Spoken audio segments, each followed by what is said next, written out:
ചപ്പാത്തി ഇല്ലാത്തതുകൊണ്ടാണ് ദോശയ്ക്ക് കൂട്ടി കാണിക്കുന്നത്. ദോശയ്ക്ക് ഓക്കെയാണ്, ചപ്പാത്തിക്ക് ഡബിൾ ഓക്കെ ആയിരിക്കും. പക്ഷെ ചോറിന് എങ്ങനെ ഉണ്ടാവും എന്നറിയില്ല കേട്ടോ ഈ കറി. അപ്പോൾ ഇത് ചക്കക്കുരു മസാലക്കറിയാണ്. കിടിലൻ ടേസ്റ്റാണ് കേട്ടോ. ഞാൻ ഉണ്ടാക്കിയതുകൊണ്ട് പറയല്ല. അതിന് വേണ്ടിയിട്ട് നമുക്ക് എന്തൊക്കെ വേണമെന്ന് വെച്ചാൽ, ചക്കക്കുരു ഞാൻ കറക്റ്റ് നടുകെ മുറിച്ചിട്ടേ ഉള്ളൂ. ചെറുതാക്കി മുറിച്ചിട്ടൊന്നുമില്ല. ഒരു തക്കാളി, ഒരു ഉള്ളി, അതിൻ്റെ കൂടെ തന്നെ നമുക്ക് ഇഞ്ചി വെളുത്തുള്ളി ജസ്റ്റ് ഒന്ന് ചതച്ചതാണേ, അരച്ചിട്ടില്ല. അരച്ച പേസ്റ്റ് വേണമെന്ന് നിർബന്ധമില്ല കേട്ടോ. എൻ്റെ വീട്ടിൽ ആകെ 3 പേരേ ഉള്ളൂ. അതിൽ 2 ആൾ മാത്രമേ ചക്കക്കുരു കഴിക്കുകയുള്ളൂ. അതുകൊണ്ട് ഞാൻ വളരെ കുറച്ച് മാത്രം, എല്ലാ ഭക്ഷണവും വളരെ കുറച്ച് ഉണ്ടാക്കുന്നയാളാണ് ഞാൻ. തികയാതെ വരികയുള്ളൂ, എന്തായാലും ബാക്കിയാവാനുണ്ടാവില്ല കേട്ടോ. ചക്ക സീസൺ ആയതുകൊണ്ട് പറ്റുമെങ്കിൽ നിങ്ങൾ ഈ ചക്കക്കുരു വെച്ചിട്ട് ഒന്നുണ്ടാക്കി നോക്കണേ. ഇത് നമ്മൾ കുക്കറിലാണ് കേട്ടോ ഉണ്ടാക്കുന്നത്. കുക്കറിൽ തന്നെ ഉണ്ടാക്കണേ. കുക്കറിലേക്ക് വെളിച്ചെണ്ണയാണ് കേട്ടോ ഒഴിച്ചത്. വെളിച്ചെണ്ണ ചൂടായിട്ടുണ്ടെങ്കിൽ നമ്മൾ കടുക് ഇടുന്നില്ല കേട്ടോ ഇപ്രാവശ്യം. പകരം നമ്മൾ പെരുംജീരകമാണ് ഇടുന്നത്. ഈ ചക്കക്കുരു കഴിച്ചാൽ മിക്കവർക്കും ഗ്യാസിൻ്റെ ഒരു പ്രശ്നം വരും. അതുകൊണ്ട് ഇതിൽ നമ്മൾ ഇഞ്ചി വെളുത്തുള്ളി ജീരകമൊക്കെ ഇട്ടതുകൊണ്ട് അങ്ങനെ ഗ്യാസിൻ്റെ പ്രശ്നം വരാനുള്ള സാധ്യതയില്ല കേട്ടോ. ഇത് കരിയുന്നതിന് മുന്നേ നമുക്ക് വേഗം ചതച്ച ഇഞ്ചി വെളുത്തുള്ളി ഇട്ട് കൊടുക്കാം. ചതച്ചതായതുകൊണ്ടാണ് ഇപ്പോൾ ഇട്ട് കൊടുത്തത്. ഇനിയിപ്പോൾ നിങ്ങളുടെ കയ്യിൽ പേസ്റ്റ് ആണുള്ളതെന്നുണ്ടെങ്കിൽ ഉള്ളി ഇട്ടതിന് ശേഷം ഇട്ടാൽ മതിയേ. ഇത് കരിയുന്നതിന് മുന്നേ തന്നെ വേഗം നമുക്ക് ഉള്ളി ഇട്ട് കൊടുക്കാം. ഉള്ളി നീളത്തിലല്ല ഇത്, പക്ഷേ എന്നാൽ കട്ടി കുറച്ചിട്ടൊന്നുമല്ല, കുറച്ച് ചതുര കഷ്ണങ്ങൾ പോലെയാട്ടോ ഉള്ളി മുറിച്ചിട്ടുള്ളത്. എന്തായാലും നമ്മൾ കുക്കറിലിട്ടിട്ട് വിസിലടുപ്പിക്കുമ്പോൾ അലിഞ്ഞു പോകണ്ടെന്നുണ്ടെങ്കിൽ നീളത്തിലാക്കിക്കോ. ഉള്ളി ഇട്ടിട്ട് ഒന്ന് ഇളക്കി കഴിഞ്ഞാൽ നമ്മൾ മുറിച്ച് വെച്ച തക്കാളി ഇല്ലേ, അത് ഇട്ട് കൊടുക്കാം. തക്കാളി കുറച്ച് ചെറുതാക്കി തന്നെ മുറിക്കാം കേട്ടോ. ഞാനിപ്പോൾ ഇതിലേക്ക് ഒരു 7 ചക്കക്കുരു മാത്രമേ എടുത്തിട്ടുള്ളൂ. അതുകൊണ്ടാണ് ഒരു തക്കാളി ഒരു ഉള്ളി. ഇപ്പം ഇത് ആയി വരുമ്പോൾ ഒരു 2 പേർക്ക് സുഖമായിട്ട് കഴിക്കാനുള്ളതുണ്ട്. എപ്പോഴും കുറച്ച് മാത്രം ഉണ്ടാക്കി നോക്കണം കേട്ടോ. എന്നിട്ട് ഇഷ്ടപ്പെട്ടിട്ടുണ്ടെങ്കിൽ മാത്രം 2ാമത്തെ പ്രാവശ്യം കുറച്ചധികം ഉണ്ടാക്കിയാൽ മതി. വെറുതെ വേസ്റ്റ് ആവാൻ പാടില്ലല്ലോ. ഇത് നിങ്ങൾക്ക് ഇഷ്ടപ്പെടും, എന്നാലും പറയുകയാണ്.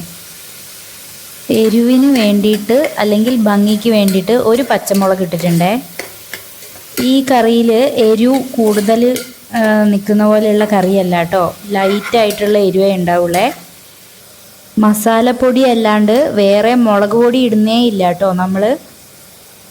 ആവശ്യത്തിനുള്ള ഉപ്പ്, എനിക്ക് ഉപ്പ് ലേശം അധികമായി പോയിട്ടുണ്ടായിരുന്നു കേട്ടോ. എനിക്കെപ്പോഴും ഉപ്പ് കുറവാണ് ആവാറ് സാധാരണ. പക്ഷേ ഇന്ന് നല്ല കറി ഉണ്ടാക്കി കഴിച്ചു കഴിഞ്ഞപ്പോൾ കുറച്ച് ഉപ്പ് അധികമുള്ള പോലെ ആയിപ്പോയിട്ടുണ്ടായിരുന്നേ. ഉപ്പും മഞ്ഞൾപ്പൊടിയൊക്കെ ആയി കഴിഞ്ഞ് കുറേ ഇളക്കുമ്പോൾ തന്നെ നമ്മളുടെ തക്കാളി നല്ലോണം ഉടഞ്ഞിട്ടുണ്ടാവും കേട്ടോ. അത് കഴിഞ്ഞിട്ട് നമുക്ക് മസാലപ്പൊടി ഇട്ടിട്ട് അവസാനേ ചക്കക്കുരു ഇടൂളേ. മഞ്ഞൾപ്പൊടിയും കൂടി ഇട്ടിട്ടുണ്ട് കേട്ടോ. ഇത് കഴിഞ്ഞാൽ നമുക്കൊരു ലേശം ഗരം മസാലേൻ്റെ പൊടി ഇടണേ. അധികം വേണ്ട കേട്ടോ, ഒരു കുറച്ച്. അധികമായിട്ടുണ്ടെങ്കിൽ കുത്തലായി പോവും. അതുകൊണ്ട് ഒരു 1/4 സ്പൂണ് ഇത്ര ഇട്ടിട്ടുള്ളേ. ഈ സ്പൂണ് തന്നെ ചെറുതാണ് കേട്ടോ, അതിൽ 1/4 സ്പൂണാണ് ഇട്ടത്. ഇത് നല്ലോണം ഇളക്കി കഴിഞ്ഞാൽ അതേ സ്പൂണിന് തന്നെ കുറച്ച് നല്ലോണം മസാലപ്പൊടി ഇടുന്നുണ്ടേ. വെജിറ്റബിൾ മസാലപ്പൊടിയാട്ടോ ഞാനിട്ടത്. വേണമെന്നുണ്ടെങ്കിൽ ചിക്കൻ മസാല, മീറ്റ് മസാല, അത് ഏത് വേണമെങ്കിലും ഇടാം. പക്ഷെ ഞാനിപ്പോൾ ഇട്ടത് വെജിറ്റബിൾ മസാലയാണേ. ഇത്രയേ ഇടുന്നുള്ളൂ കേട്ടോ. ഒരു സ്പൂണ് നല്ലോണം ഇട്ടിട്ടുണ്ട്. അത് നല്ലോണം ഇളക്കി കഴിഞ്ഞിട്ടുണ്ടെങ്കിൽ നമ്മളുടെ പൊടി പരിപാടികളൊക്കെ കഴിഞ്ഞ് മുളക് പൊടി മല്ലിപ്പൊടി ഒന്നും വേറെ ഇടുന്നില്ല കേട്ടോ. ആ പൊടിയൊക്കെ നല്ലോണം ആയാൽ നമുക്ക് നമ്മളുടെ ചക്കക്കുരു ഇടാം. തക്കാളി ഉള്ളിയൊക്കെ നല്ലോണം ഉടഞ്ഞു കേട്ടോ. നമ്മുടെ പച്ചമുളക് മാത്രം പിടിച്ച് നിൽക്കുന്നുണ്ടേ, ഉടയാണ്ട്. പക്ഷെ നമ്മളെ വിസിലൊക്കെ അടിച്ച് കഴിയുമ്പോഴത്തേക്ക് ഈ പച്ചമുളകിനെ ഒന്നും കാണാൻ പോലും ഉണ്ടാവില്ല. നമ്മൾ ചക്കക്കുരു ഇട്ട് കൊടുക്കുകയാണേ. ചക്കക്കുരുവാണ് ഇതിലത്തെ മെയിൻ. അപ്പോൾ കഷ്ണം കഷ്ണമായിട്ട് നിൽക്കുക ചക്കക്കുരുവാണ്. അതുകൊണ്ട് ചക്കക്കുരു വെറുതെ നടുകിൽ മാത്രം മുറിച്ചിട്ടേ ഉള്ളൂ. ഇതിനി ചെറുതാക്കാൻ ഞാൻ പറയുന്നില്ല കേട്ടോ. തീരെ ചെറുതാക്കി മുറിച്ചാൽ അത് അലിഞ്ഞില്ലാണ്ടായി പോവും. അപ്പോൾ കഷ്ണം പോലെ വേണമെന്നുണ്ടെങ്കിൽ ചക്കക്കുരു ഇങ്ങനെ തന്നെ ഇടണം. ഒന്ന് നെടുകെ മുറിച്ചിട്ട് തന്നെയാണ് ഇടേണ്ടത്. കുറച്ച് വെള്ളം ഒഴിച്ചിട്ടുണ്ട്. നമുക്ക് നല്ലോണം ഇളക്കിയിട്ട് കുക്കർ അടച്ചു വെക്കാം. എന്നിട്ട് ചക്കക്കുരു വേവാൻ വേണ്ടിയിട്ട് ഒരു 3-4 വിസിൽ എന്തായാലും വേണ്ടി വരുവേ. അപ്പം അതിനനുസരിച്ചുള്ള വെള്ളം കൂടി വെക്കണം കേട്ടോ. ചെറിയ തീയിലല്ല, വലിയ തീയിൽ തന്നെ വെച്ചിട്ട് ഒരു 4 വിസിലെങ്കിലും അടിക്കണേ. എൻ്റെ കുക്കറിൻ്റെ സൈഡിലൊക്കെ കണ്ടോ ഇങ്ങനെ ഒരു അടി കിട്ടിയ പാടാട്ടോ. ഞാൻ എപ്പോഴും സ്പൂണ് വെച്ച് ഇളക്കിയിട്ട് ഇത് അവിടെ ഇങ്ങനെ ആക്കും. അങ്ങനെ അവിടെ ഫുള്ള് വരവരയാണേ. അങ്ങനെ ഒരു ഹോബി ഉണ്ട് കേട്ടോ എനിക്ക്. ഇളക്കുക, അവിടെ 2 തട്ട് തട്ടുക. എന്തിനാന്ന് എനിക്കറിയില്ല. ഈ കടലയൊക്കെ വിൽക്കുന്നവർ കണ്ടിട്ടില്ലേ, ചീനച്ചട്ടിയിൽ ഇങ്ങനെ തട്ടി സൗണ്ട് ഉണ്ടാക്കുന്നത്, അതുപോലെ. എൻ്റെ കുക്കറിന് വാലും തലയൊന്നും ഇല്ലാത്തതുകൊണ്ട് ഇത് അടയ്ക്കാൻ കുറച്ച് പണിയാട്ടോ. അപ്പോൾ 2 പ്രാവശ്യം 3 പ്രാവശ്യമൊക്കെ ശ്രമിച്ചിട്ടാണ് ഞാൻ അടച്ചത്. അതിൻ്റെ പിടിയും സ്ക്രൂവും ഒക്കെ ഇവിടെ ഉണ്ട്. പക്ഷെ മടി കൊണ്ടാട്ടോ അത് നേരെയാക്കാത്തത്. ഇനി ഇത് ഒരു 4 വിസിലടിച്ചിട്ട് എല്ലാം അതിൻ്റെ ഇത് ഗ്യാസ് മുഴുവൻ പോയിട്ടാട്ടോ നമ്മൾ തുറക്കുന്നത്. അപ്പോൾ നമ്മളുടെ കറി ഇങ്ങനെയാണുള്ളത്. നമ്മൾ ആ ഗ്ലാസ്സിന് ഒരു 1/2 ഗ്ലാസ് വെള്ളമാണ് ഒഴിച്ചത്. അപ്പോൾ കറക്റ്റ് പാകത്തിനുള്ള വെള്ളമായിട്ടുണ്ട് കേട്ടോ. ഇത് കഴിഞ്ഞില്ല, ഇനി നമുക്ക് ചെറിയ 1-2 പണികളും കൂടി ബാക്കിയുണ്ടേ. നമ്മളെ ചക്കക്കുരു ഒക്കെ കറക്റ്റായിട്ട് വെന്തിട്ടുണ്ടേ. ഇത് കണ്ടില്ലേ, ഇതിനി ചെറുതാക്കിയിട്ടുണ്ടായിരുന്നെങ്കിൽ തീരെ അലിഞ്ഞു പോകുമായിരുന്നു. ഇതിപ്പോൾ ഇത്രയും വലുതാക്കിയതുകൊണ്ട് അങ്ങനെ തന്നെ നിൽക്കുന്നുണ്ട് കേട്ടോ. ഈ ചക്കക്കുരു ഇത് കഴിക്കാൻ നല്ല ടേസ്റ്റാണേ. ഇതിപ്പോൾ ഇങ്ങനെ തന്നെ കഴിക്കാൻ നല്ല ടേസ്റ്റ് ഉണ്ട്. ഇനി ഒന്നും കൂടി ടേസ്റ്റ് ആക്കണം എന്നുണ്ടെങ്കിൽ ചെയ്യാനുള്ള പരിപാടിയാണ് ഇനി ചെയ്യാൻ പോകുന്നത്. നമ്മൾ ഒരു പാത്രം വെച്ചിട്ടുണ്ട്, വേറൊരു പാത്രം.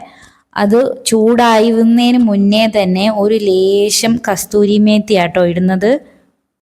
ഇതൊന്ന് ചൂടാക്കിയിട്ട് ഇട്ടാലാണ് അതിൻ്റെ കറക്റ്റായിട്ടുള്ള മണവും സ്വാദും വരിക.